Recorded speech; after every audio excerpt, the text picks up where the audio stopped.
साथी यहाँ पर उपस्थित हुए हैं कि जिस प्रकार से रमन सिंह जी की सरकार ने आज हमारे आदिवासी समाज के हर गांव में जाएगा, पवित्र हमारे आदिवासी समाज में बिल्कुल बर्दाश्त नहीं करेगा।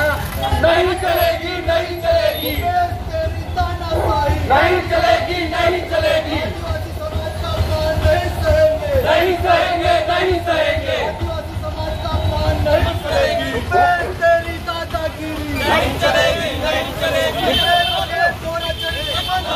आदिवासी समाज का अपमान नहीं सहेंगे, नहीं सहेंगे, नहीं सहेंगे।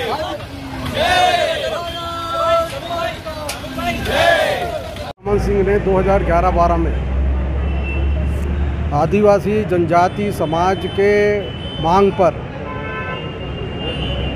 32% आरक्षण जनसंख्या के अनुपात में दिया गया था। उस समय भूपेश बघेल अपोजिशन में थे, प्रतिपक्ष के नेता थे, प्रदेश अध्यक्ष रहे हैं और उन्होंने 22 पिटीशन करवाए हाई कोर्ट में। पिटीशन करता थे केपी खांडे जी। जैसी हाई कोर्ट का जो डिसीजन आया कि 32% आरक्षण अवैध है करके, तब उन्होंने इस केपी खांडे को अनुसूचित जाति का आयोग का चेयरमैन बना दिए। ये दोहरा चाल क्यों चल रहे हैं?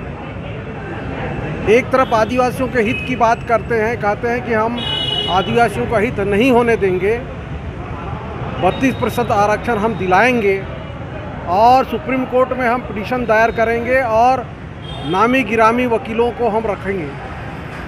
लेकिन आज तक 19 सितंबर को एक डिसीजन आया था और आज 42 दिन हो गया। छत्तीसगढ़ सरकार के द्वारा अभी तक सुप्रीम कोर्ट में 32% आरक्षण के लिए कोई पिटीशन दायर नहीं किया गया है। ये बोलते कुछ करते कुछ हैं, तो इससे पूरा आदिवासी समाज आक्रोश है।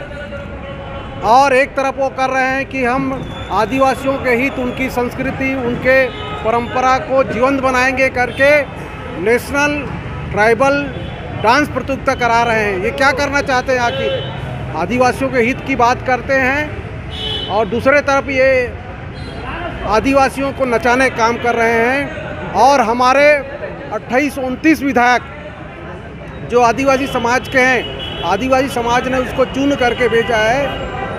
उन्होंने आज तक आदिवासी समाज के बारे में, ये आरक्षण के बारे में, आरक्षण का जो रद्द हुआ है उसके बारे में एक शब्द नहीं बोलते। ये मूका है, गूंगा है, बहरा है। तो हम मसाल के द्वारा हम उनको जगाना चाहते हैं, हमारे जनजाति मोर्चा के द्वारा और युवा मोर्चा के द्वारा। प्रदेश के निर्देश पर हर जिला मुख्यालय में ये जनजाति गौरव समाज, जनजाति मोर्चा और युवा मोर्चा राजनांदगांव, ये सभी मिलजुल करके सरकार को हम चेतावनी भी दे रहे हैं, ललकार भी रहे हैं और मसाल से उनको जागृत कर रहे हैं कि जागो, नहीं तो पूरा आदिवासी समाज फिर हम बताएंगे 2023 के चुनाव में।